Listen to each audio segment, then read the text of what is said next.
There comes a point in life when you realize motivation is not coming back for you. Not in the way you hoped. Not every morning. Not when you are tired, disappointed, mentally foggy, emotionally flat, or quietly losing faith in yourself. And that is the moment most people begin to panic. Because for years they built their life around a feeling, a surge, a burst of certainty, a temporary emotional high they mistook for readiness. They told themselves, when I feel better, I'll be consistent. When I feel clear, I'll begin. When I feel driven again, I'll return to who I know I can be. But motivation is unreliable. It visits, it excites, it disappears. And if your whole life depends on its presence, then your progress will always be at the mercy of your mood. That is the deeper pain, isn't it? Not that you do not care. Not that you are lazy. Not that you lack potential. It is that you have goals your emotions cannot carry. You want to change. You want to become someone steadier, sharper, more self-respecting. But too often, your inner world changes faster than your intentions do. One difficult day, one wave of self-doubt, one stretch of exhaustion, and the structure collapses. Not because you are weak, but because you were taught to rely on energy instead of order, inspiration instead of identity, motivation instead of discipline. And discipline is not what most people think it is. It is not punishment.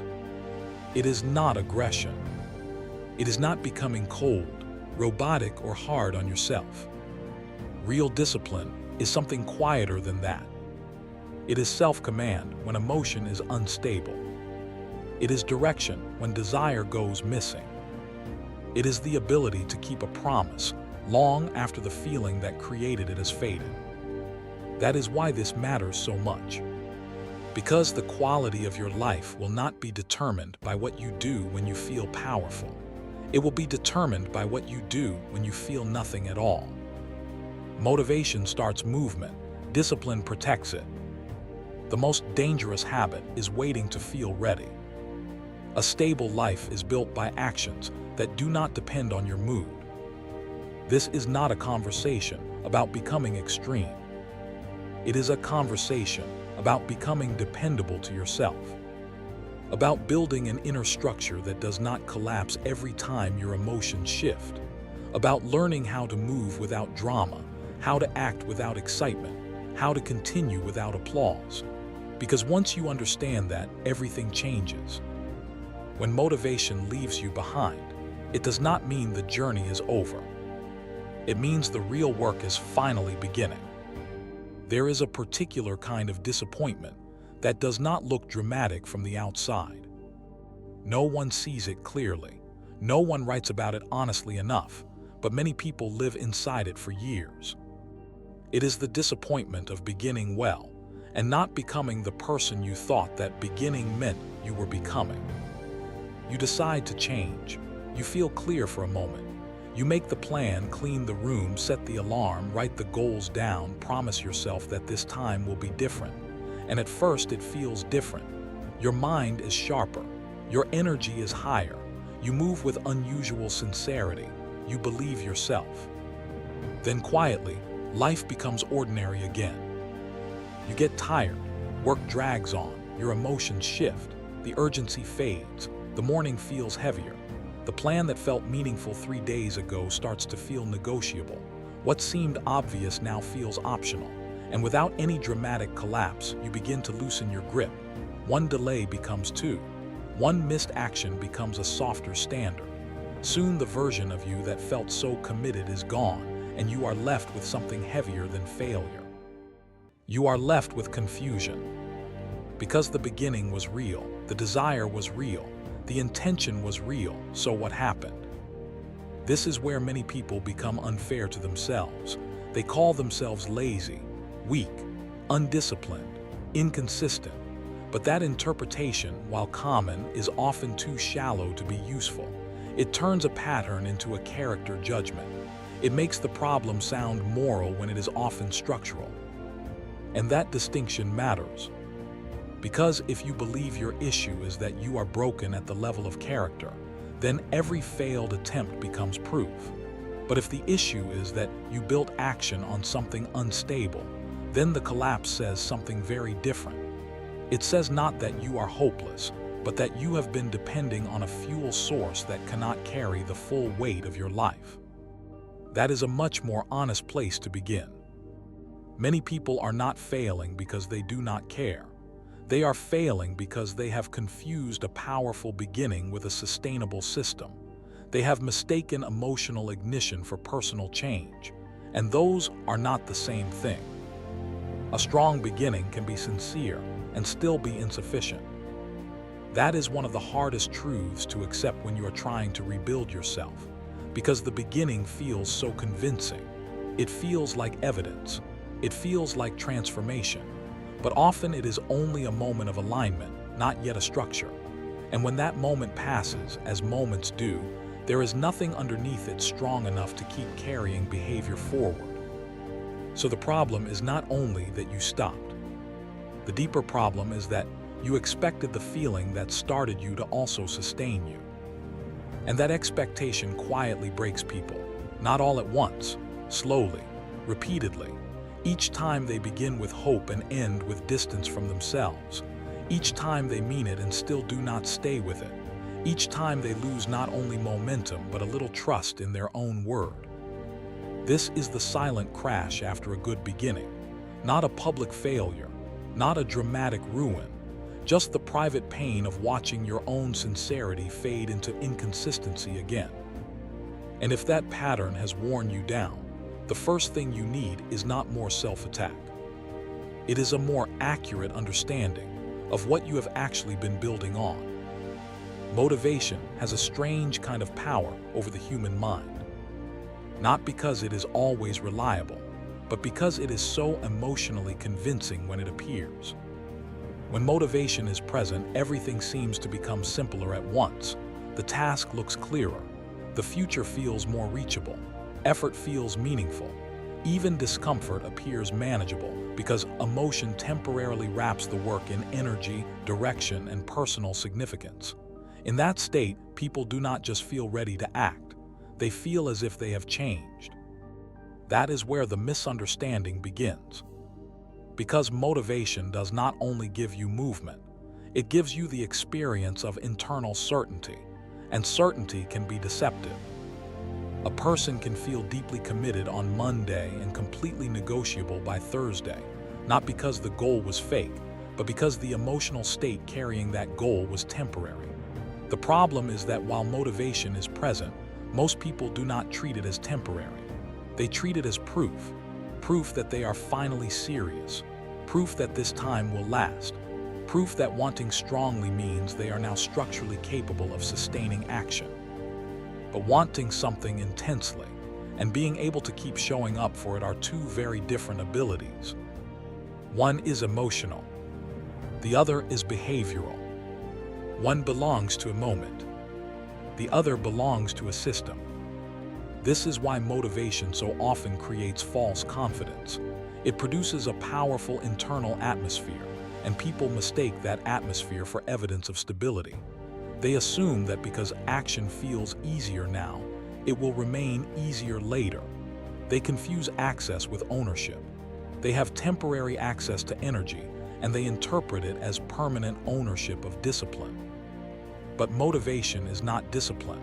It is often only a favorable condition. And favorable conditions have a way of flattering us. They make us think we are more consistent than we are, more ready than we are, more resilient than we are. Then life becomes ordinary again. Sleep gets worse. Stress increases. The day becomes crowded. The emotion drops. And suddenly the same action that felt natural now feels heavy, inconvenient, or strangely distant.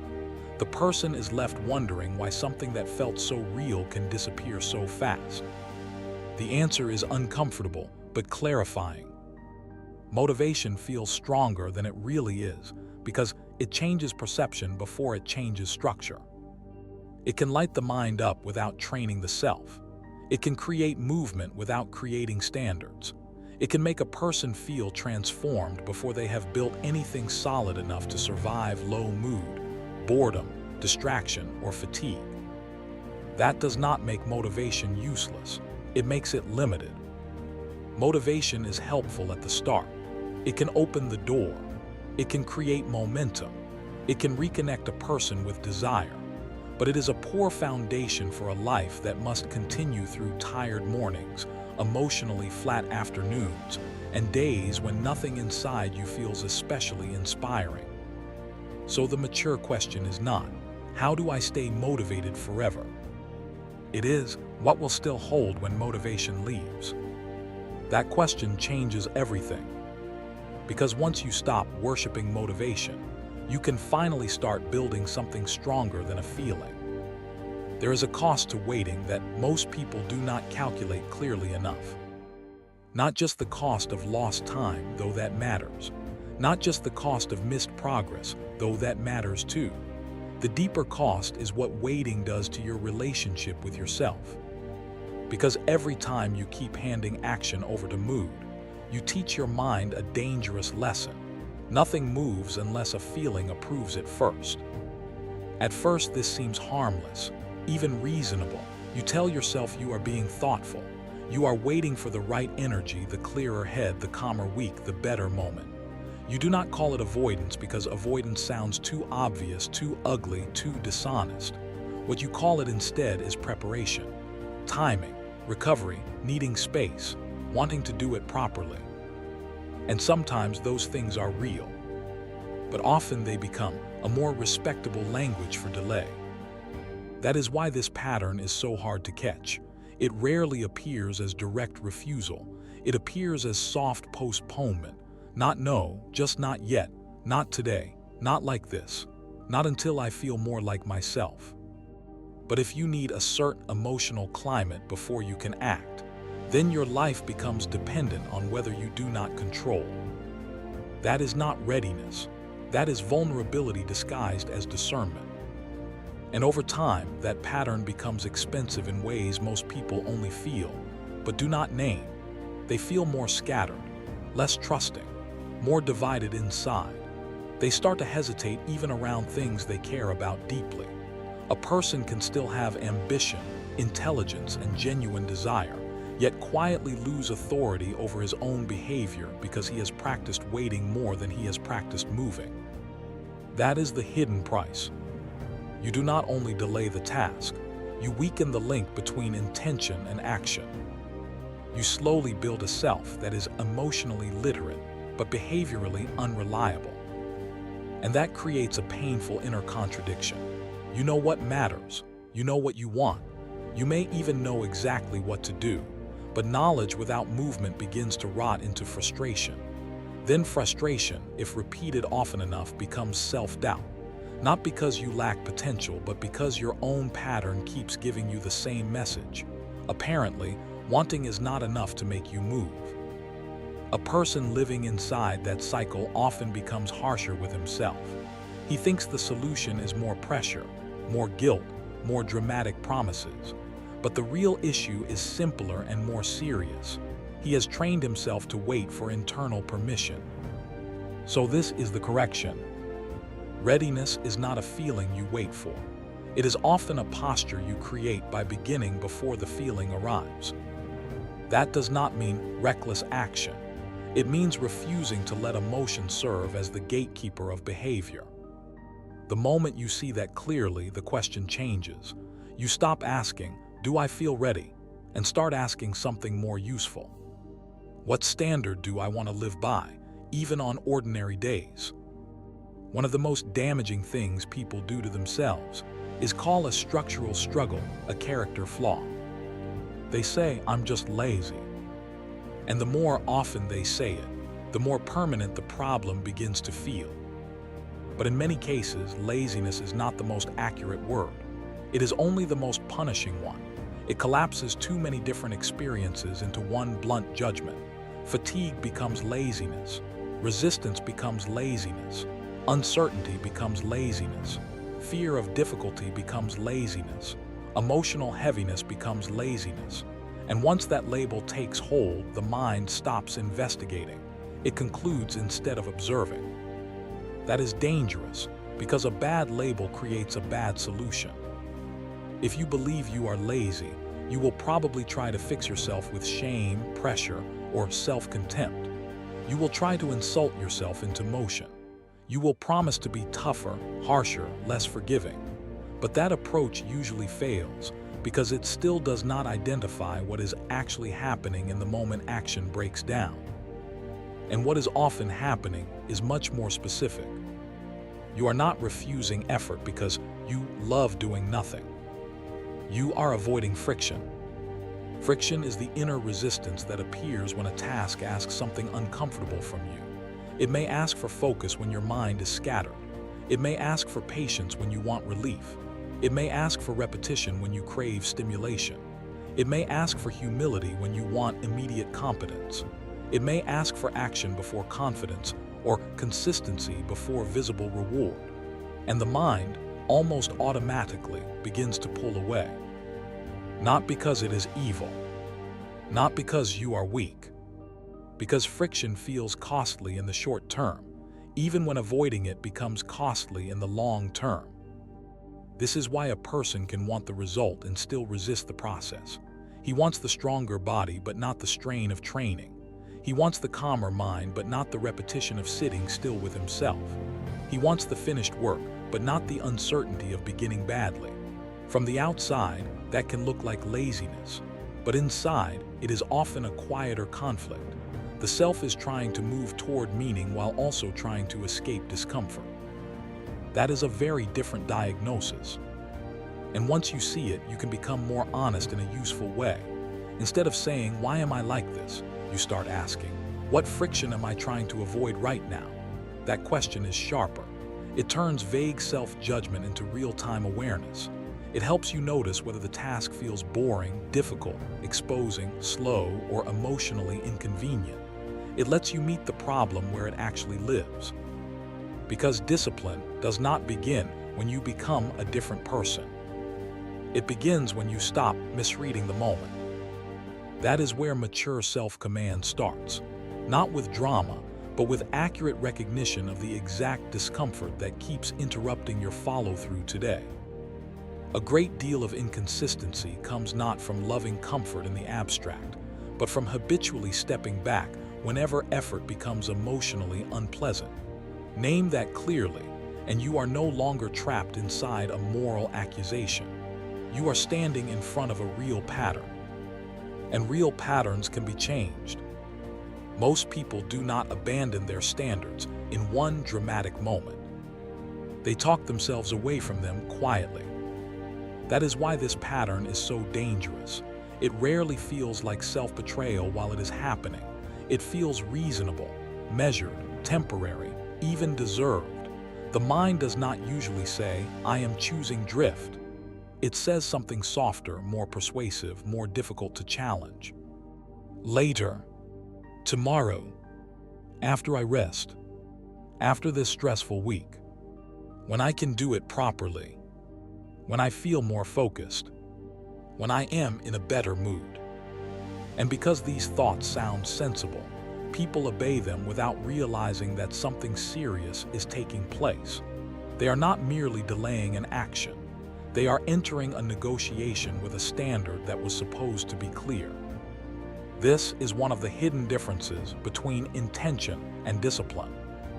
Intention is easily negotiated. Discipline is not. Intention says, "I still care about this." Discipline says, "That may be true, but are you still acting accordingly?" That distinction matters because the negotiating mind knows how to preserve a person's self-image while weakening his behavior. It allows him to feel loyal to the goal without having to prove that loyalty through action. He tells himself he has not abandoned the standard. He has only adjusted the timing. But if this pattern repeats often enough, the result is the same. The standard loses force. The rule becomes flexible. The action becomes optional. And what was once a commitment slowly turns into a preference. That collapse almost never feels dramatic in real time. It happens in inches. A person says he will wake up earlier, but one late night becomes an exception. Then the exception becomes a second exception. Then he stops relating to the wake-up time as a standard and starts relating to it as a good idea he hopes to follow when conditions are favorable. Another person says she will train 4 times a week, but each difficult day invites a small internal discussion. By the end of the week, the discussion has replaced the standard. She is no longer living by a decision. She is living by a series of emotional rulings. This is what negotiation does. It transfers authority from principle to mood. And mood, even when understandable, is a weak ruler. A standard exists to reduce inner debate. It is meant to carry direction through changing emotional states. But when the mind learns that every standard is open for discussion, discipline begins to erode from the inside. Not because the person stops caring, but because he keeps granting temporary emotion the right to rewrite permanent decisions. The painful part is that this process often feels intelligent. People confuse self-negotiation with nuance. They call it being flexible, being realistic, being kind to themselves. And sometimes flexibility is wise. Sometimes rest is necessary. Sometimes plans should change. But that is not the same as habitual negotiation. Wisdom adjusts when reality truly changes. The negotiating mind adjusts whenever discomfort appears. That is the pattern to watch. Not whether you have reasons. You will always have reasons. The question is whether those reasons are protecting reality or protecting avoidance. That question is uncomfortable, but it is liberating. Because once you start hearing the tone of your own negotiations, you realize that many of them are not decisions. They are escape routes with polished language. And this is where standards either survive or collapse. If every uncomfortable moment becomes a courtroom, your better self will always be forced to argue its case.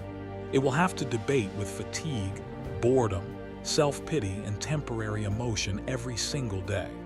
That is exhausting.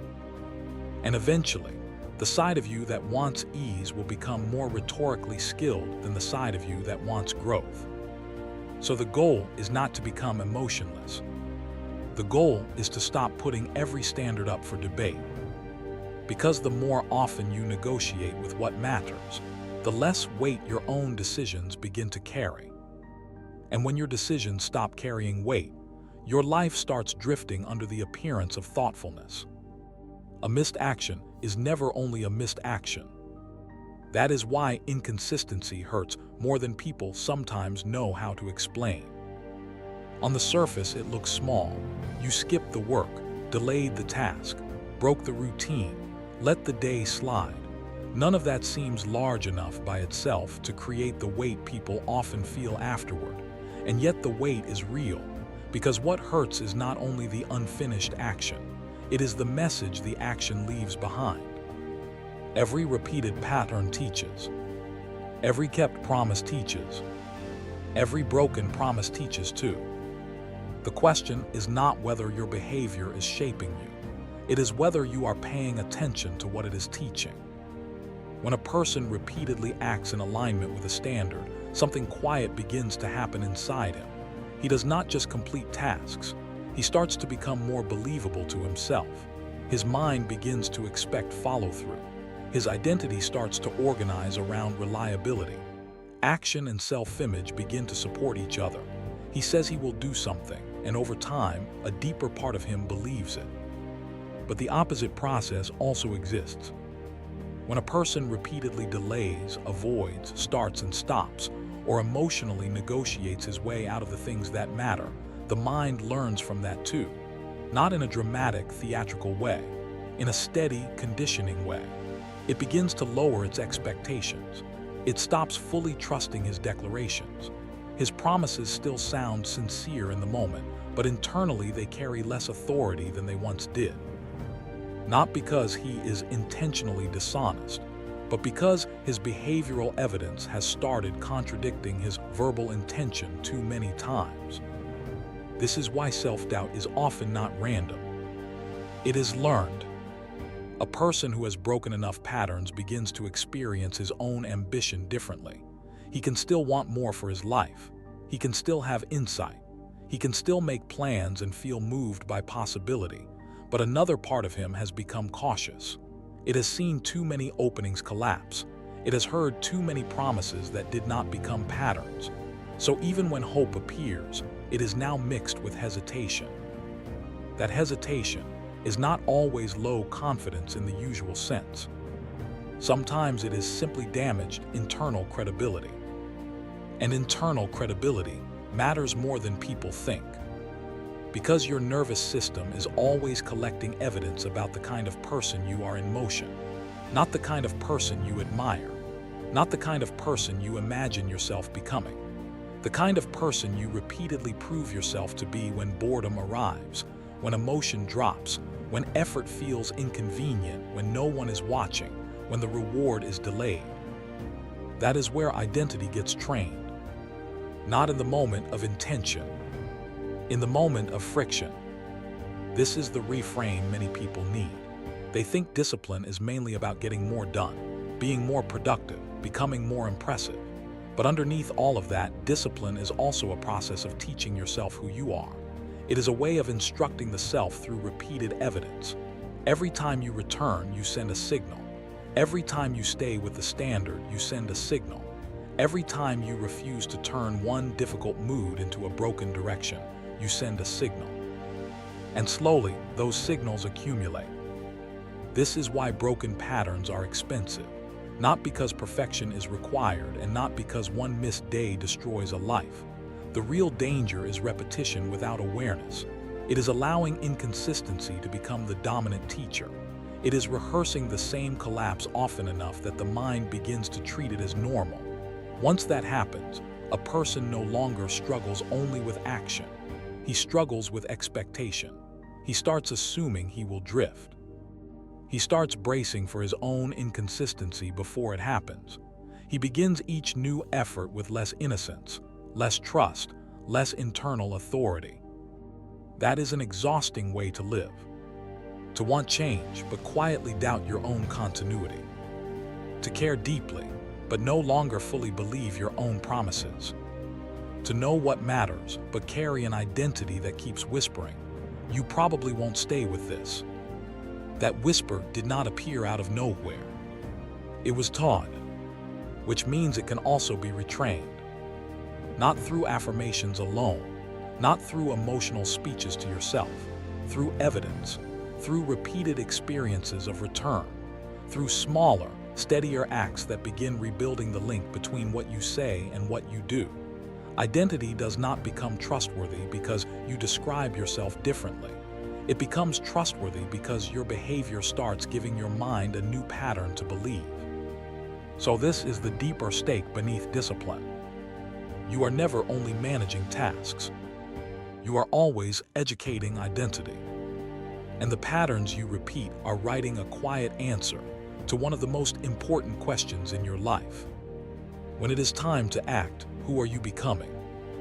One of the biggest reasons people resist discipline is that they imagine it in the wrong shape. They picture intensity. They picture a person who is always driven, always sharp, always forceful, always operating with unusual levels of energy, certainty, and self-control. They imagine discipline as a kind of permanent emotional temperature, a life lived at full voltage. And because real life does not feel like that most of the time, discipline starts to seem distant, harsh, or unrealistic. But that image is false. Discipline is not the ability to feel strong every day. It is the ability to remain in relationship with what matters, even when you do not feel strong. That is a very different standard. Intensity is dramatic. It is visible. It creates the impression of power because it looks decisive in the moment. A person wakes up inspired, changes everything at once, works hard for 5 days, and feels transformed by the force of his own effort. But intensity has a weakness people often discover too late. It depends heavily on emotional conditions. It performs beautifully when energy is high, but often disappears when life becomes repetitive, dull, or heavy. Continuity is quieter. It does not always look impressive. Sometimes it is almost invisible from the outside. It is the person who still shows up in a smaller but honest way. the person who keeps the standard alive on an unremarkable Tuesday, the person who understands that staying connected to the practice matters more than producing a dramatic performance for a short period of time. That is why continuity is more powerful than intensity. Intensity can start a chapter. Continuity builds a life. A person who depends on intensity often keeps restarting himself. He creates emotional surges, then disappears. He mistakes the force of the beginning for the strength of the structure. But a person who values continuity begins to think differently. He no longer asks, "How powerful can I be today?" He asks, "How do I keep the bond with this action alive?" That question is less exciting, but it is far more mature. Consider something simple. A person decides he wants to read, train, write, meditate, or rebuild his health. If he thinks discipline means intensity, he will keep trying to prove himself through peak effort. He will overdo the good day and disappear on the difficult one. But if he understands discipline as continuity, the goal changes. He starts protecting repetition. He respects the return. He knows that a smaller, honest action often has more long-term value than a large emotional performance that cannot survive the week. This is the reframe. Discipline is not about becoming a machine. It is about becoming someone who returns, someone who does not worship mood, someone who does not mistake emotional force for character, someone who understands that the real victory is not in how hard you can go when inspired, but in how consistently you can stay connected when the moment feels ordinary. That is what makes continuity so powerful. It survives ordinary life. And if you are trying to build discipline that lasts, that is the standard that matters most. Mood asks a very soft question. What do I feel like doing right now? And because that question feels natural, most people never realize how much power it has over their lives. It sounds harmless, even human. Of course, feelings matter. Of course, emotional reality matters. Of course, there are moments when rest is wise, slowing down is necessary, and forcing yourself would only create more damage. But that is not the whole story. Because when mood becomes the main authority, something subtle begins to happen. Your standards stop leading. Your values stop leading. Your long-term direction stops leading. The emotional weather of the moment starts making decisions that were never meant to belong to it. This is where self-respect becomes important. Not as a slogan, not as a decorative idea people repeat when they want to feel strong. As a practical force, because self-respect behaves differently than mood. Mood asks, what feels easiest, safest, most comfortable, most emotionally available to me right now? Self-respect asks, what is the right way to treat my life in this moment? That difference is enormous. One is centered on immediate internal preference. The other is centered on relationship. And that is the reframe many people need. Self-respect is not only how you speak to yourself in private, it is how you handle your responsibilities, your standards, your word, your future, your energy, your body, your mind. It is behavioral. It is expressed through conduct. It shows up in whether you keep abandoning what matters every time the moment becomes inconvenient. That is why discipline at its deepest level is not really about force. It is about refusal. The refusal to keep treating your future as something that can always be sacrificed to your present mood. The refusal to keep making your standards carry all the burden while your feelings retain all the authority. The refusal to keep betraying yourself in ways that look small each day, but become costly over time. This matters because many people hear the word discipline and immediately imagine harshness. They imagine rigidity, emotional suppression, self-punishment, cold control. But that is not the only form discipline can take. There is a quieter form, a cleaner form, a more mature form. It does not scream at the self. It does not demand perfection. It simply stops making mood the ruler of behavior. A person guided by mood lives in constant reinterpretation. Every day becomes a new emotional vote. Should I do it today? Do I have the energy? Do I feel connected to it? Am I mentally in the right place? Do I have the spark? Under that model, action becomes unstable because identity is always being filtered through temporary feeling.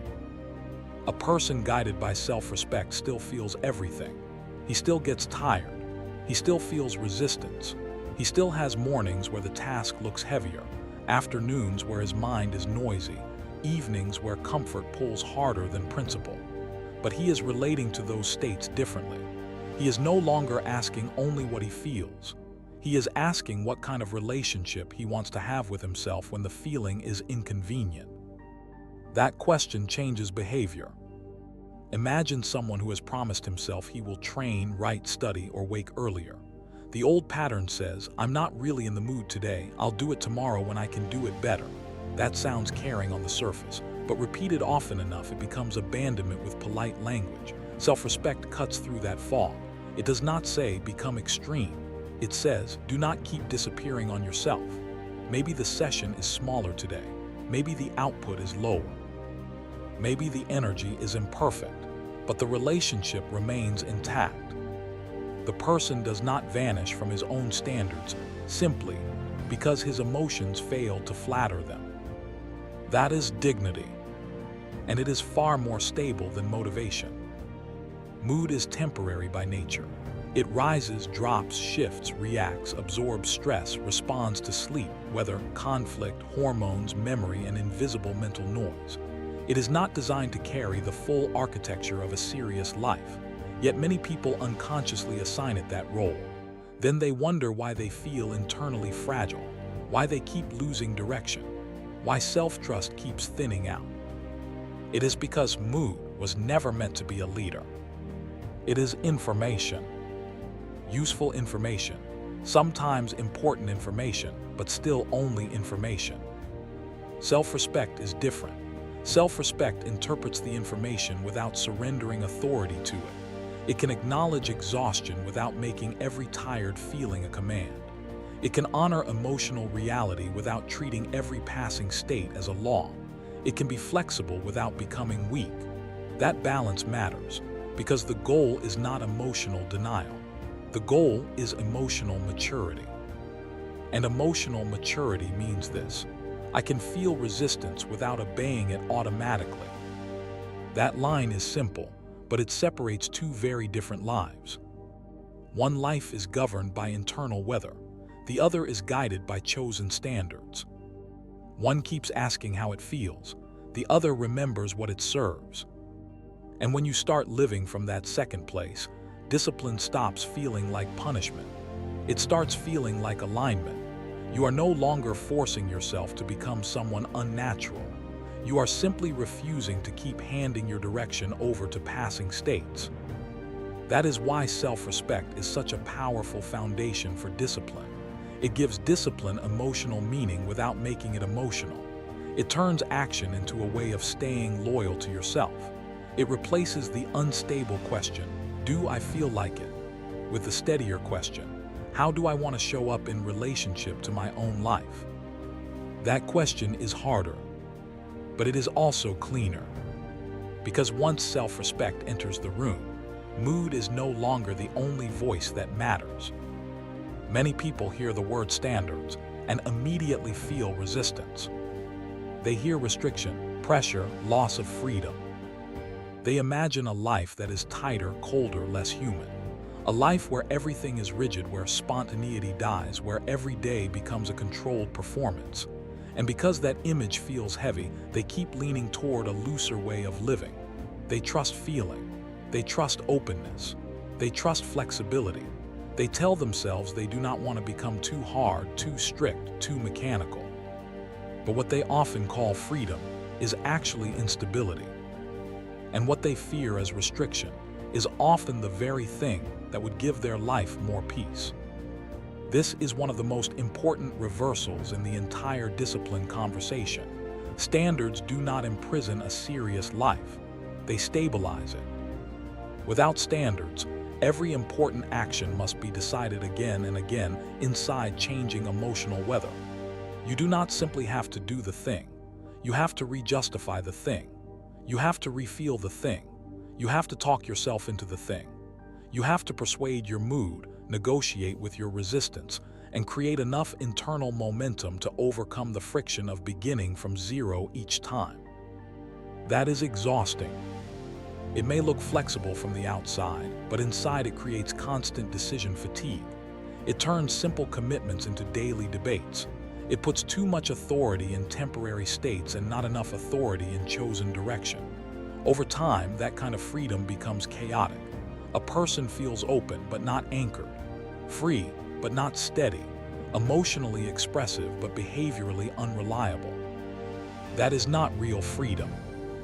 Real freedom is not the ability to obey every passing feeling. It is the ability to preserve direction without having to rebuild it every day from scratch. And that is what standards do. A standard is not a performance. It is a settled relationship with what matters. It says, this is how I handle this part of my life. Not because every day feels equally easy, not because mood always agrees, but because some decisions are too important to keep handing back to emotion for review. That is where standards become merciful. They remove unnecessary argument. They reduce the number of moments where you must decide who you are going to be. They protect your future from the persuasive power of your present discomfort. Consider a simple example.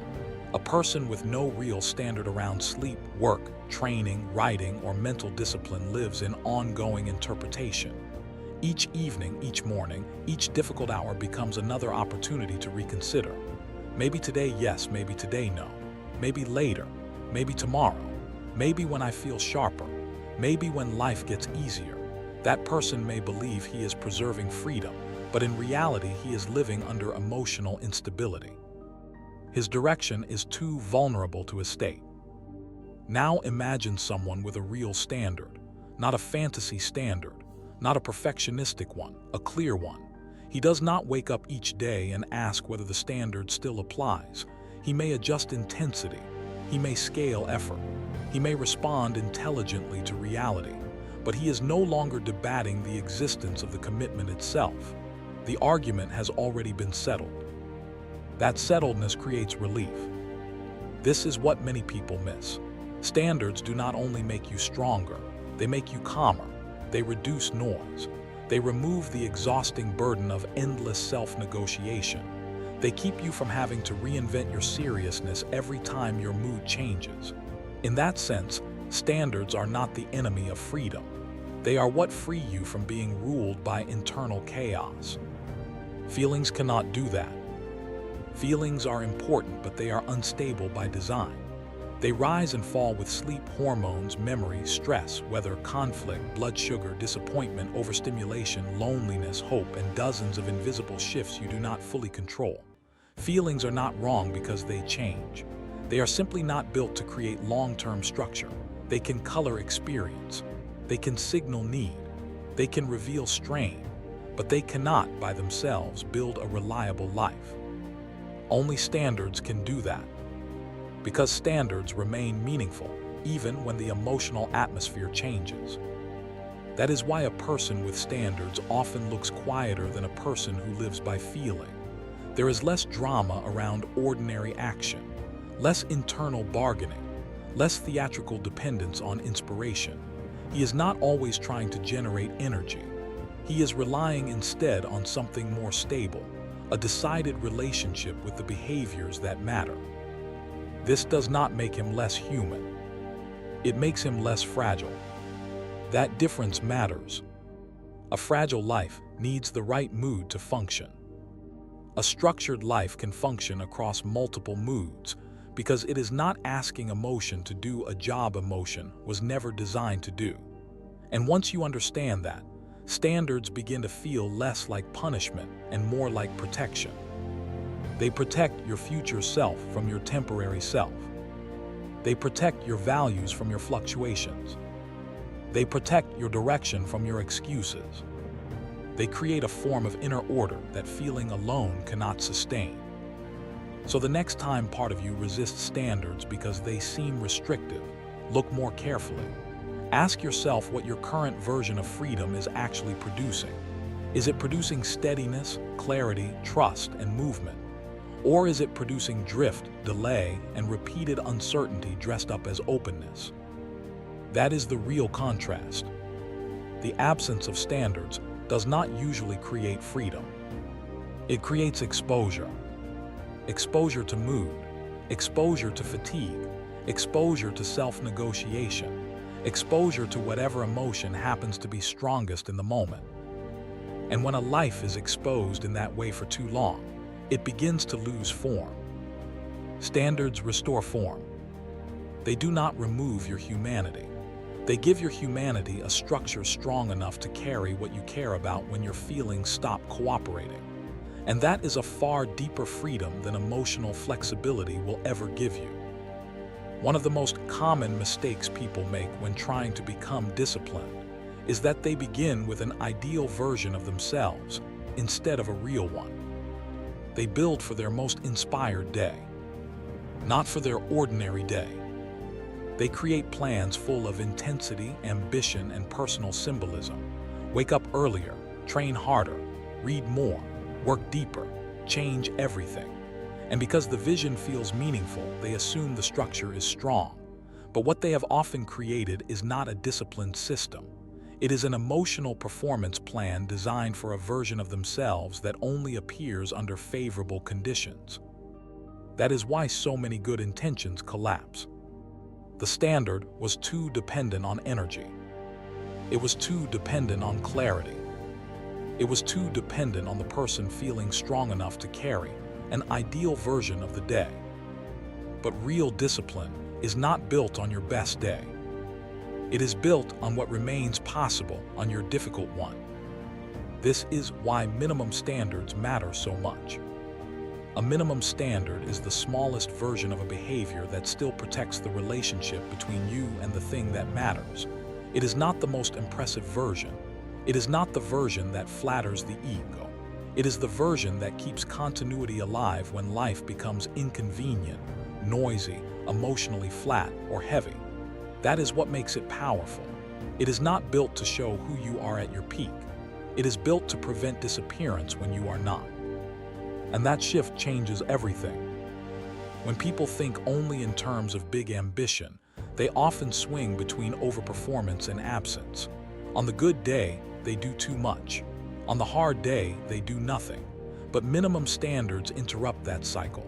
They teach the mind that the goal is not to be exceptional every time. The goal is to remain in relationship with the practice.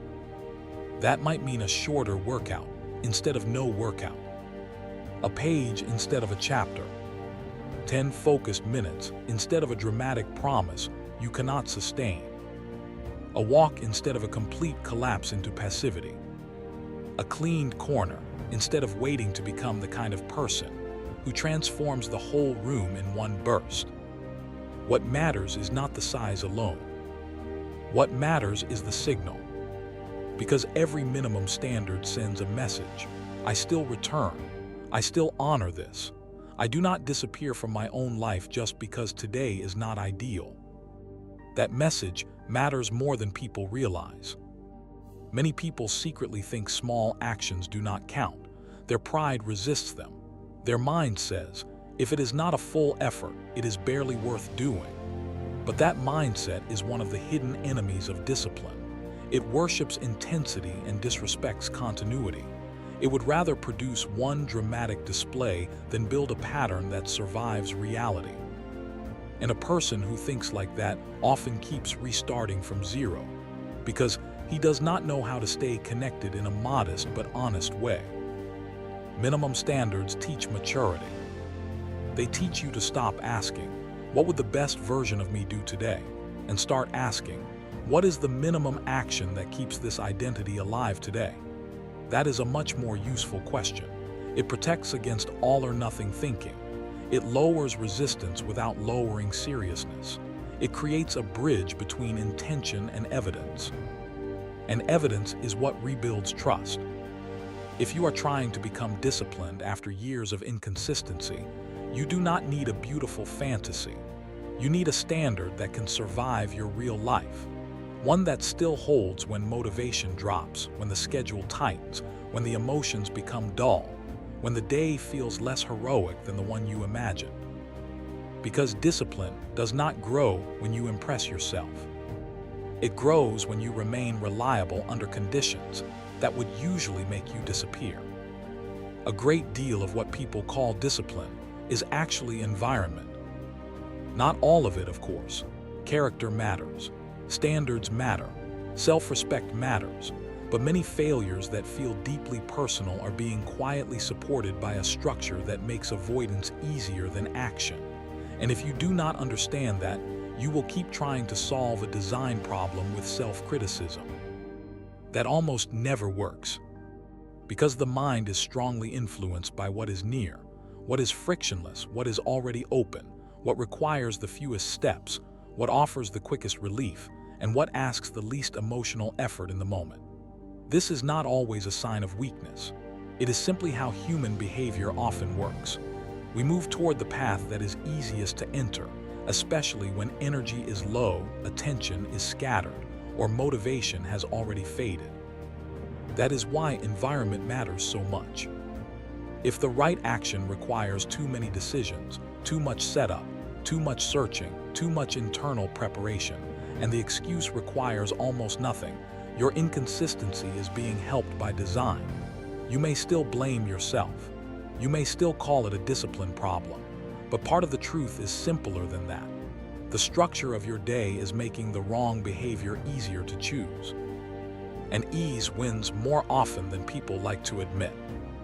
A person says he wants to read more, but the book is never near him while the phone is always in reach. Another says she wants to train in the morning, but her clothes are buried. The room is cluttered, the plan is vague, and the first hour of the day has already been given to distraction. Another wants to write, but each writing session begins with searching for notes, rearranging files, checking messages, making coffee, opening too many tabs, and waiting for the mind to feel settled. In each case, the person may believe the issue is internal weakness, but often the environment is quietly voting against the behavior long before the person knows he is making a choice. This is why discipline cannot remain only an inner conversation. It must become an outer arrangement. You have to start asking a different question. Not only, why am I not doing the thing? But also, what about my environment is helping me avoid it? That question is practical. It removes some of the drama. It helps you see that many excuses grow stronger in spaces where action has been made inconvenient. The more steps between you and the right behavior, the more room the negotiating mind has to enter. So the principle is simple but powerful. Make the right action easier than the excuse. Not easy in the lazy sense. Easy to begin. Easy to enter. Easy to remember. Easy to continue when your emotions are not helping you. That may mean placing the book where your hand naturally goes, setting out the training clothes the night before, creating a clear workspace instead of a symbolic one, preparing the notes before the session begins, removing the app that keeps stealing the first 20 minutes, choosing a specific time instead of a vague intention, keeping the tool visible, keeping the start clean, keeping the decision count low. These things sound small. That is exactly why people underestimate them. They think serious change must feel dramatic to be real. But dramatic change often collapses because it ignores the mundane mechanics of follow-through. A person can have beautiful intentions and still lose every morning to a badly designed beginning. He can care deeply about growth and still get outmaneuvered by convenience, clutter, ambiguity, and distraction. Not because he is incapable, but because he is trying to rely on moral force where structural intelligence is needed. This is an important correction. Willpower is expensive. Environment can reduce the bill. The goal is not to remove all difficulty from life. Some forms of friction are necessary. Effort matters. Endurance matters. Character matters. But there is no wisdom in making the start unnecessarily hard. There is no virtue in asking your tired mind to overcome 10 avoidable obstacles before it can do one meaningful thing. That is not discipline. That is poor design pretending to be toughness. And poor design creates a dangerous illusion. It makes people think they need to become stronger before they can become consistent, when in fact, they often need to become clearer and more intentional about what their surroundings are rewarding. Because every environment teaches. It teaches what is normal. It teaches what is easy to become. It teaches what behavior flows naturally and what behavior must fight for survival. If your space constantly teaches drift, then action will feel like resistance every day. If your space quietly supports focus, preparation, and return, then discipline becomes less theatrical and more natural. Not effortless, but less dependent on emotional heroics. This is especially important on low motivation days. When you feel strong, you can overcome a bad setup more easily. You can improvise. You can fight through the friction. But when motivation leaves, your environment becomes much more visible. That is when you find out whether your life was designed to support your standards or only to celebrate them in theory. A good environment does not replace character. It protects character from unnecessary erosion. It helps the version of you that wants to live well reach the behavior before the version of you that wants comfort has time to build a case. It shortens the distance between decision and action. It removes some of the silent advantages your excuses have been enjoying. So if you want to become more disciplined, stop thinking only in terms of force. Think in terms of setup. Think in terms of access. Think in terms of what your ordinary surroundings are repeatedly inviting you to do. Because the right environment is not a luxury.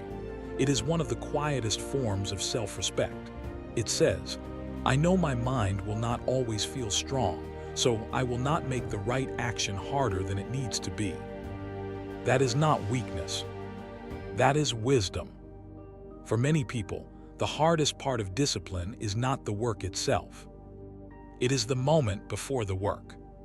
That small window where hesitation enters, mood starts speaking, and the mind begins searching for permission to delay. This is where many good intentions die, not in the middle of effort, not after some heroic struggle, right at the edge of beginning. That is why the start matters so much. And that is why disciplined people learn to protect it. If you leave the beginning of an important action exposed to mood, you will keep paying for that exposure. Every time the task appears, your mind will reopen the same conversation. Do I feel ready? Is this the right moment? Should I do it now or later? Can I start after one more scroll, one more coffee, one more reset, one more better feeling? And because the beginning has not been stabilized, the mind keeps treating it like a debate instead of a doorway. Ritual changes that. A ritual is not superstition. It is not performance. It is a repeatable entry pattern that reduces emotional negotiation and helps the body move before the mind has time to drift. It creates familiarity around the start. It tells the nervous system, this is what we do before we begin. Over time, that matters more than people realize. Because when the start becomes practiced, it stops feeling like a fresh psychological event every day. Think of how many people wait for the right internal condition before starting. They want to feel mentally clean, emotionally willing, fully focused, properly energized. But that standard keeps the threshold too high. It makes beginning dependent on a state that may or may not appear. Ritual lowers the threshold without lowering seriousness. It says, we do not need perfect readiness. We need a reliable way in. That way in can be simple. Sit down, clear the surface, open the page, set the timer, read the first paragraph, put on the shoes, step outside, begin with 5 minutes. Use the same song, the same chair, the same sequence, the same first movement. The details matter less than the consistency. What matters is that the start stops being invented from scratch. Because when a beginning is unstructured, emotion floods it. When a beginning is ritualized, action reaches it faster. Imagine someone trying to write. On the days he feels inspired, he begins easily and believes the problem is solved. On the days he feels resistance, everything becomes heavier. He checks messages, adjusts files, makes tea, walks around, waits to feel mentally aligned. An hour passes and he tells himself the day was just off. But what really failed was not his talent or even his desire. What failed was the start. There was no protected entry. Too much space existed between intention and action, and the negotiating mind filled all of it. This is why ritual is so powerful. It closes that space. It does not guarantee brilliance. It does not erase discomfort. It does not make every session feel deep or satisfying. What it does is something more important. It helps you begin before resistance becomes a philosophy. That is the shift. You stop worshiping feeling. You stop asking the moment to flatter you before you move. You build a cleaner relationship with action, where beginning is governed less by emotion and more by pattern. And once that pattern strengthens, something changes internally. You trust the start more. You fear it less. You no longer need the whole day to feel right before taking the first step. You only need the next movement in the sequence. That is what a ritual gives you. Not magic. Access. And when motivation leaves, access becomes one of the most valuable forms of discipline you can build. The real test of discipline is not what you do on the days you feel powerful. It is what you do on the days you feel empty. The days when your mind is dull, your body is heavy, your emotions are flat, and nothing inside you is offering momentum. The days when even simple things feel strangely expensive. The days when your usual language about growth, purpose, and self-respect does not feel vivid enough to carry you forward. Those days matter more than people think. Because most people know how to act when they feel strong. They know how to use a clear mind, a charged mood, a burst of inspiration. But discipline is not built in those moments alone. It is built in the quieter moments when the internal support disappears and you are left alone with the standard. This is where many people collapse into a harmful misunderstanding. They assume that if they cannot perform at full strength, the day is lost. So they do nothing. They disappear from the practice entirely because they cannot show up in the ideal form.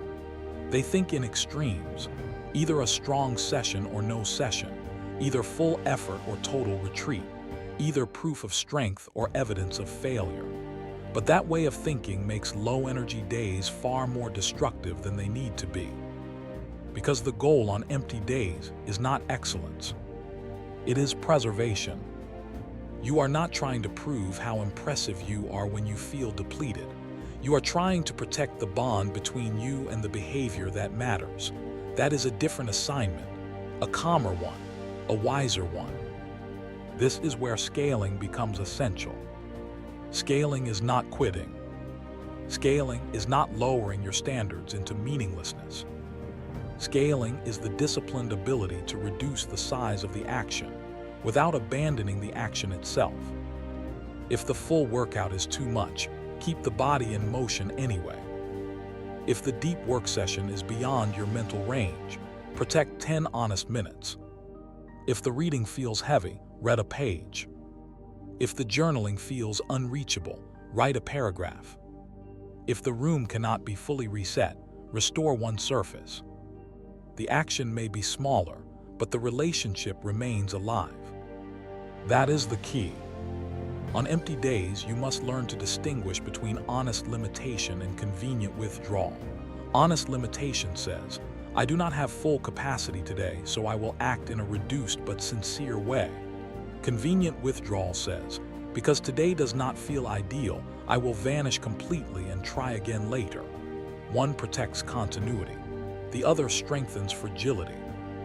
This is why low-energy discipline is so important. It teaches you that your standards are not only for the days your emotions happen to support them. They are also for the days when support is missing. Not to punish you, but to keep your life from becoming emotionally conditional. So when you feel empty, do not ask, can I be exceptional today? Ask something better. What is the honest version of showing up today? That question can save you. Because the person who learns how to remain present on low-energy days is no longer being carried by motivation. He is beginning to become reliable. Most people think discipline is tested in dramatic moments. It is not. It is tested in repetition. In the middle stretch where nothing feels especially new, nothing feels especially cinematic, and the work no longer gives you the emotional reward it gave at the start. The beginning has energy. The breakthrough has meaning. But the middle often has neither. It is simply where the task returns again and asks whether you still mean what you said when your feelings were louder. This is the stage many people secretly dislike.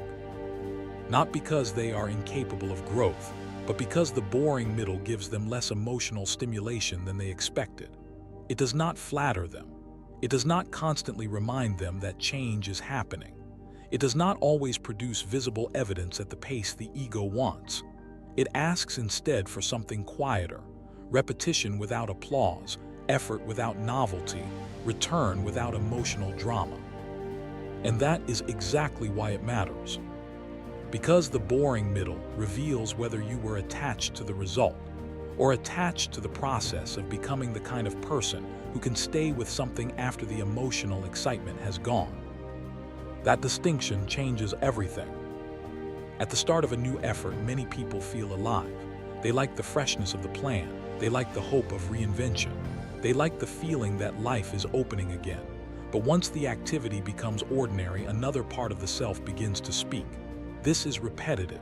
This is slow. This is less satisfying than I thought. I know what to do already. Why does this still feel hard? Why does it still take so long? Why am I not feeling more from it? Those questions are understandable, but they become dangerous when boredom is misread. Because boredom does not always mean the path is wrong. Often it means the fantasy has worn off and the real work has finally begun. That is the moment many people turn against their own progress without realizing it. They start chasing a new plan, a new identity, a new system, a new burst of inspiration, not because the current path has failed, but because repetition feels emotionally underwhelming. They mistake the loss of novelty for the loss of value. They leave what was quietly working because it no longer feels emotionally rich enough to sustain their interest. This is how people stay in motion without really changing. They keep refreshing the beginning. They keep resetting the emotional experience.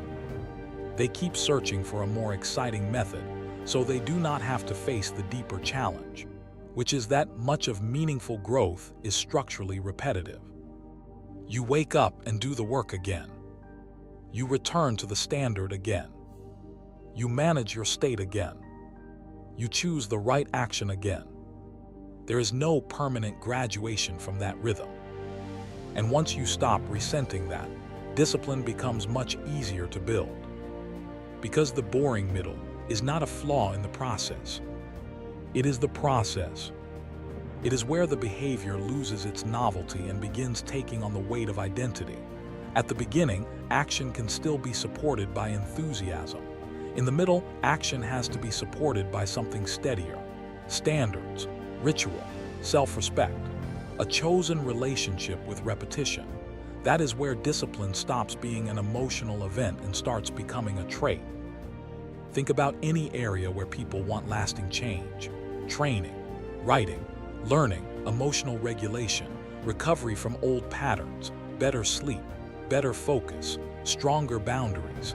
None of these are built through occasional intensity alone. They are built through repeated encounters with the same kind of action, often on days that feel unremarkable. The person who cannot endure the unremarkable part will keep interrupting his own transformation. This is why boredom needs to be interpreted correctly.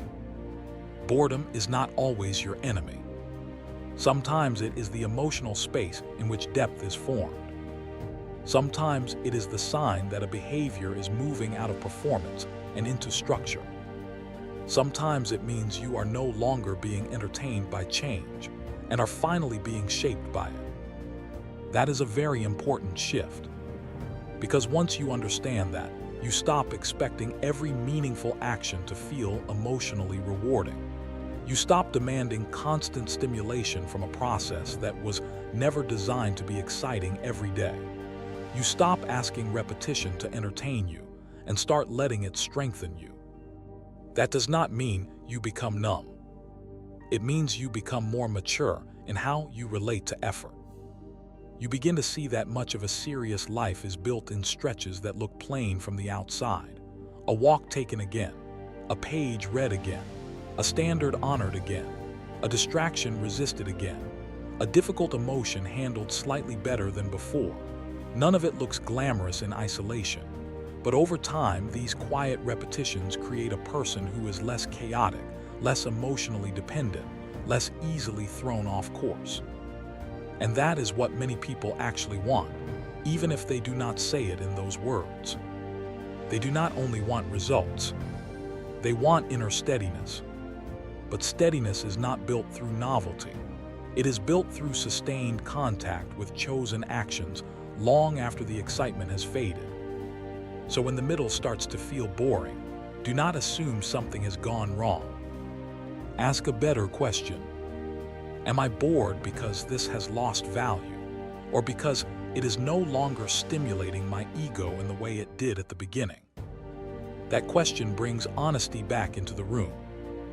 It helps you notice whether you are truly misaligned or simply withdrawing from the ordinary texture of real growth.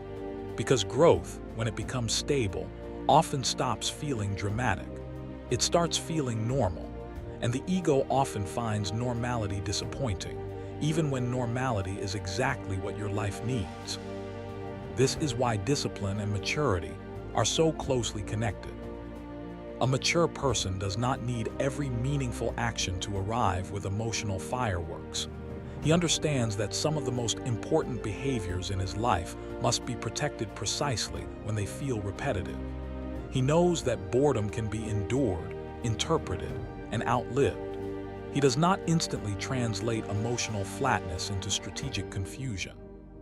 That ability is rare, and it is powerful. Because the person who can stay inside the boring middle without becoming restless, dramatic, or self-sabotaging will build things that others keep abandoning. He will become stronger not because he found a secret burst of endless motivation, but because he learned how to stop treating repetition like a problem. This is where discipline is proven. Not when action feels exciting, not when progress feels highly visible, not when the mind is full of energy and the future looks unusually bright, but in the quieter stretch where the task has become familiar, the reward is delayed, and you are asked a simple question again and again. Will you still return when the process no longer flatters you? If the answer becomes yes, even imperfectly, something important begins to happen. You stop building a life that depends on emotional novelty, and you start building one that can actually hold. One of the most important skills in discipline is not perfection. It is recovery. Because no matter how sincere you are, no matter how much you understand the principles, no matter how strong your standards become, there will still be days when something breaks.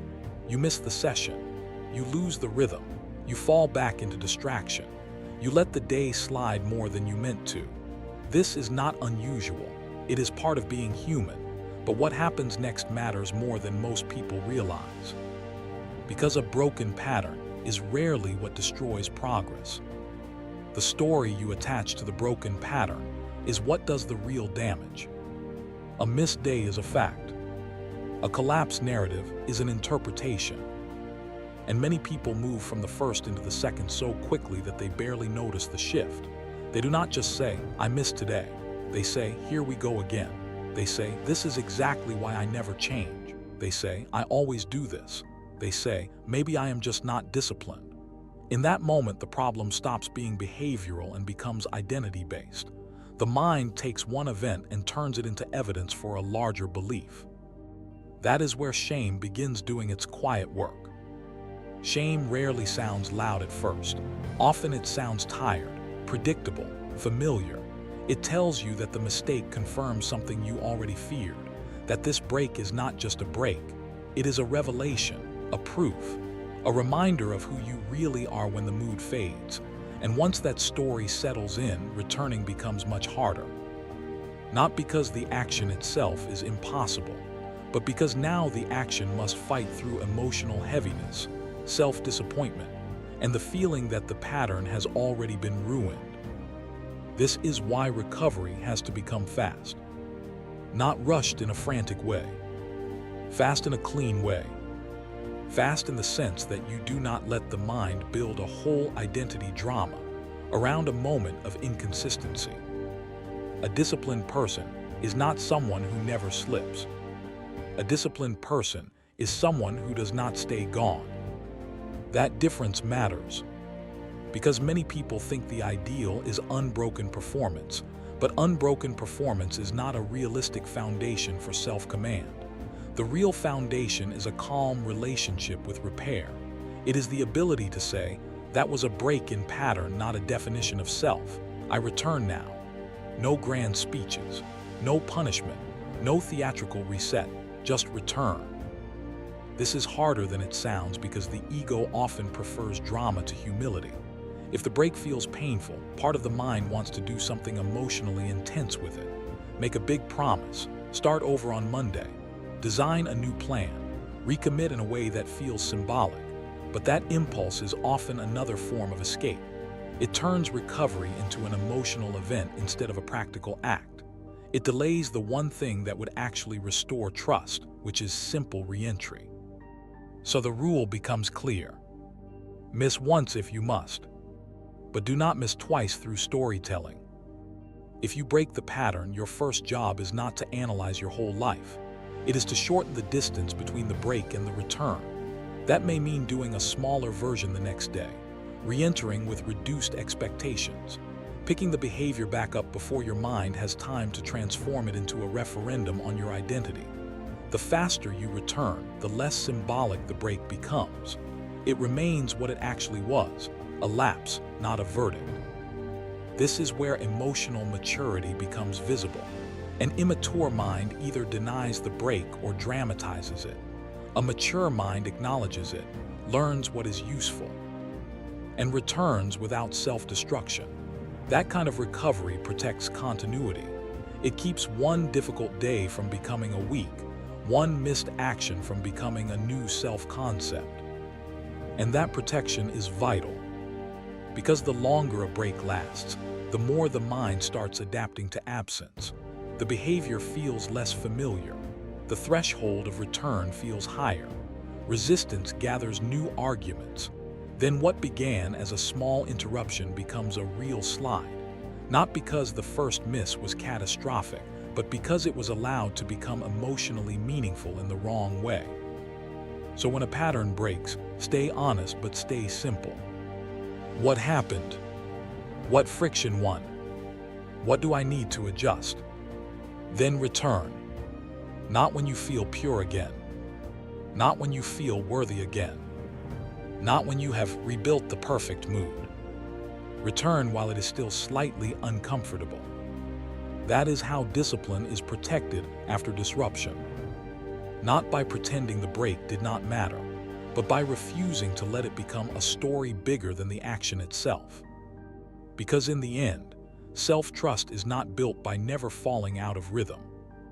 It is built by learning that even when rhythm breaks, you know how to come back without abandoning yourself. Most people begin pursuing discipline because they want a result.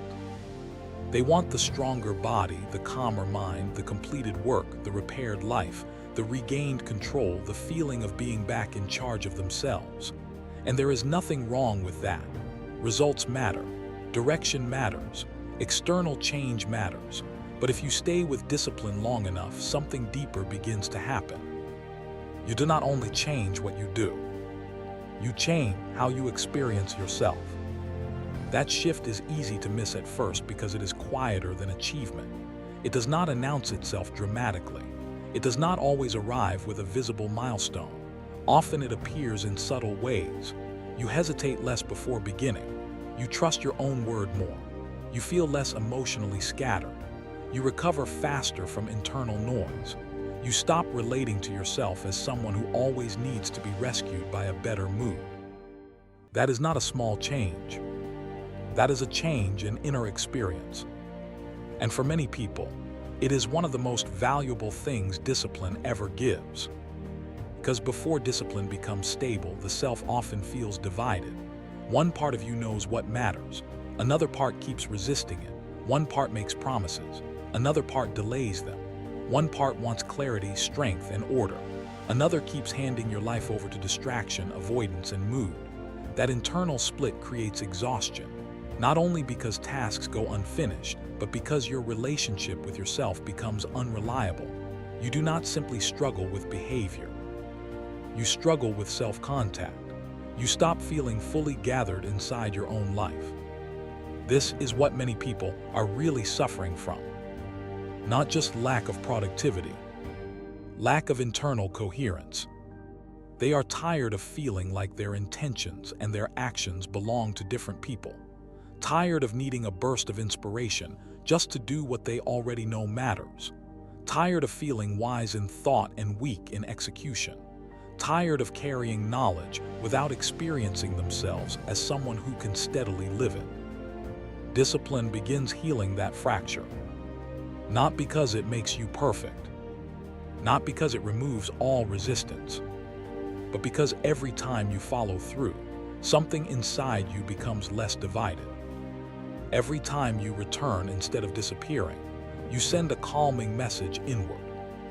Every time you keep a standard on an ordinary day, your inner world becomes slightly less chaotic. Every time you act without waiting for the right feeling, you loosen the old belief that emotion must approve your life before your life can move. That is why discipline can feel so emotionally stabilizing over time.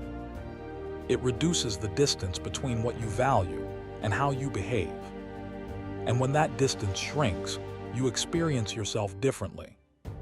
You feel less fragile, less theatrical inside, less dependent on momentum, less desperate for external proof. A person who has lived for years in inconsistency often develops a quiet tension around himself.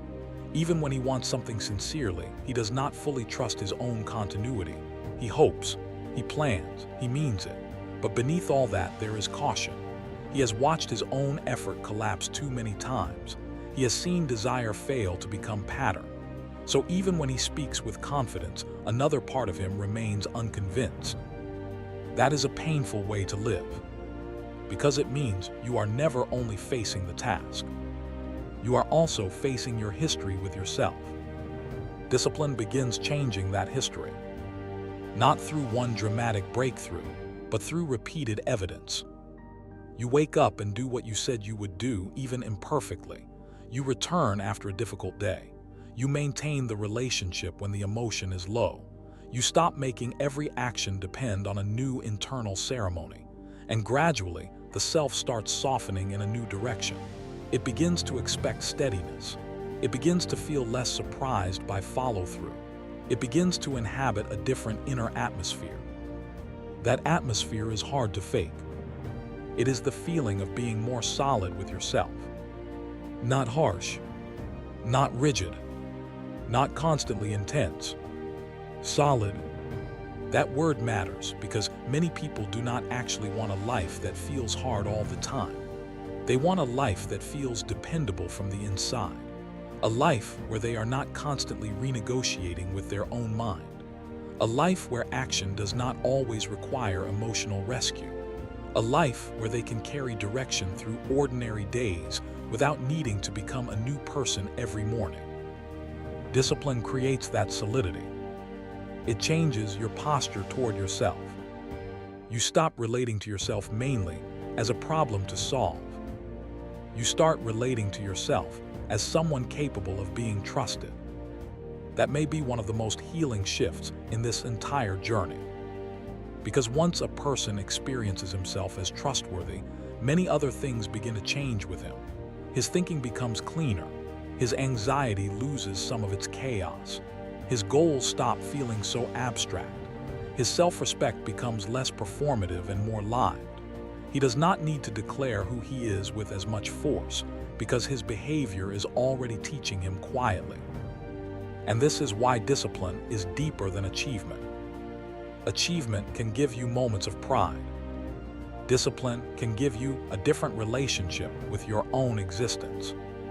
It can make you feel less split, less reactive, less dependent on hope alone. It can make your life feel more inhabitable from the inside, more ordered, more joined, more honest, more calm. That is no small reward. So yes, discipline helps you build results. But if you stay with it long enough, it gives you something many people have been missing for years without fully knowing how to name it. The experience of no longer feeling like a stranger to your own potential. Most people think confidence begins in the mind. They think it starts with belief, self-talk, visualization, a stronger attitude, a better story about who they are. And while the mind matters, that picture is incomplete. Because the deepest kind of confidence does not come from what you say to yourself in moments of need. It comes from what your life has taught you to expect from yourself over time. That is why so much confidence remains fragile. It is being built on language without enough evidence. A person tells himself to believe more, trust more, think bigger, stop doubting. But another part of him is still listening to a different record. A record of delays, broken promises, abandoned routines, emotional negotiations, and repeated disappearances from what mattered. So even when the conscious mind tries to sound strong, the deeper self remains unconvinced. It has heard the words before. What it wants now is proof. This is where quiet confidence begins. Not in performance, not in charisma, not in intensity, in evidence. Quiet confidence is what happens when your behavior starts making your inner world feel safer to live inside. It is the steadiness that grows when you no longer have to wonder, every single time, whether you will disappear from your own standards the moment things become inconvenient. It is not loud because it does not need to advertise itself. It is not fragile because it is not built on mood. It is earned slowly, through repeated contact between intention and action. That is why kept promises matter so much. Every time you say you will return and you return, something strengthens. Every time you say you will hold the line and you hold it, even imperfectly, something strengthens. Every time you resist the urge to vanish just because the day feels emotionally flat, something strengthens. What strengthens is not only discipline. It is self-belief with roots. That distinction matters. Many people chase confidence as a feeling. They want to wake up and simply feel more certain, more powerful, more secure. But feelings are unstable. They rise and fall with stress, sleep, comparison, memory, praise, failure, and countless invisible pressures. If your confidence depends mainly on feeling strong, then it will keep collapsing under real life. But if your confidence begins resting on evidence, it becomes quieter and more durable. You trust yourself not because you feel exceptional, but because you have seen yourself return. You have seen yourself act without perfect conditions. You have seen yourself recover after disruption. You have seen yourself carry standards through ordinary days. That kind of self-trust does not need to be inflated. It already has substance. And this is why discipline creates a form of confidence that motivation never can. Motivation can make you feel powerful for a moment. Discipline makes you more believable to yourself over time. That believability is where quiet power comes from. Not the power of display. The power of inner steadiness. The power of knowing that when the feeling leaves, you do not automatically leave with it. That is confidence at a deeper level. Not a performance for the world. A relationship with yourself that has finally become reliable. At the end of all this, the question becomes very simple. Not easy, but simple. Who are you when the feeling is gone? Not when you are inspired. Not when the morning is clean, the mind is sharp, the vision feels vivid, and your desire is strong enough to carry you forward with very little resistance. Those moments matter, but they do not define the deepest quality of your life. Anyone can feel temporarily aligned. Anyone can act well when emotion and direction happen to agree. The real standard is lower drama and greater truth. What do you do when the emotional support leaves? When the task feels ordinary? When your inner atmosphere is flat? When the old excuses return in more intelligent language? When comfort begins making its case again? When the day does not feel like a turning point, but your life is still quietly being shaped by how you respond to it? That is where this entire journey has been leading. Because discipline, in the end, is not a personality style. It is not a brand. It is not a mood. It is not a performance of toughness. It is a decision about what will govern your movement when emotion is no longer willing to do that job. For a long time, many people live as if feeling is the final authority. If they feel clear, they move. If they feel ready, they begin. If they feel energized, they commit. If they feel emotionally connected, they stay with the process. But that kind of life remains unstable no matter how intelligent, sincere, or ambitious the person is. It remains vulnerable to every internal shift. Mood becomes command. Discomfort becomes delay. Emotional flatness becomes permission to disappear. And after enough years like that, a person becomes tired in a very specific way. Not only tired of failing, tired of being so governable by his own fluctuations, tired of having his direction negotiated away by temporary states, tired of watching himself understand what matters and still not fully live in a way that matches that understanding. That exhaustion is important, because if you have felt it, then you already know why a new standard is necessary. Not a louder standard, not a more punishing standard, a cleaner one, a more mature one, a standard that says, I do not need to feel ideal in order to remain loyal to what matters. That sentence changes the architecture of a life. It does not deny emotion. It puts emotion in its proper place. It does not ask you to become mechanical. It asks you to become less easily ruled. It does not ask you to be intense every day. It asks you to stop vanishing every time intensity leaves. That is what makes this new standard so powerful. It is not built for your best moments. It is built for your real ones, the quiet mornings, the mentally crowded afternoons, the disappointing days, the tired evenings, the stretches where progress feels slow and the old self tries to return through softness, delay, and private permission. This standard is designed to hold there. Move even when the feeling is gone. That does not always mean move greatly. Sometimes it means move minimally. Sometimes it means return in reduced form. Sometimes it means protect the bond, not the performance. Sometimes it means keep the standard alive, without demanding a heroic display. But it always means the same essential thing. Do not hand your life back to mood as soon as mood becomes inconvenient. That is the line. That is the new posture. And once that posture becomes real, something inside you settles. You stop expecting emotion to rescue your future. You stop treating every difficult state like a special exemption from your principles. You stop over-romanticizing the days you feel powerful and over-obeying the days you feel dull. You begin living from a deeper center, a quieter one, a less fragile one. This is where discipline becomes integrated, not as an effort you keep trying to remember, but as a way of relating to yourself. You know now that motivation has value, but not authority. You know now that mood contains information, but not command. You know now that standards protect freedom better than feelings do. You know now that continuity matters more than intensity, that recovery matters more than perfection, that self-respect must become behavioral to become real, that identity is trained by repeated evidence, and that the person you become is being shaped most powerfully in ordinary moments, not dramatic ones. So the final movement is not toward hype. It is toward steadiness. You do not need to leave this journey charged up for 3 days and then collapse again.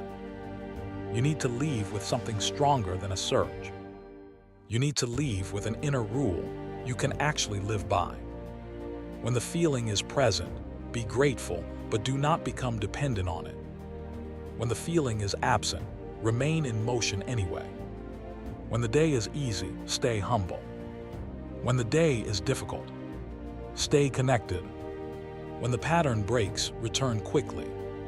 When the process becomes boring, stay long enough for repetition to become character. When the old self whispers that you can wait until tomorrow to become the person you want to be, remember that identity is not formed in someday. It is formed in what you repeatedly do with today.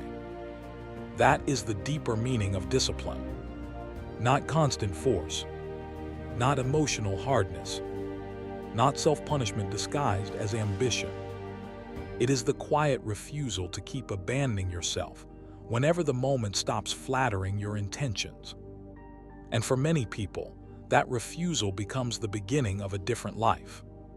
A life with less noise inside it, less self-betrayal, less dramatic dependence on inspiration, more structure, more calm, more internal credibility, more earned confidence, more peace in the relationship between what you value and how you live.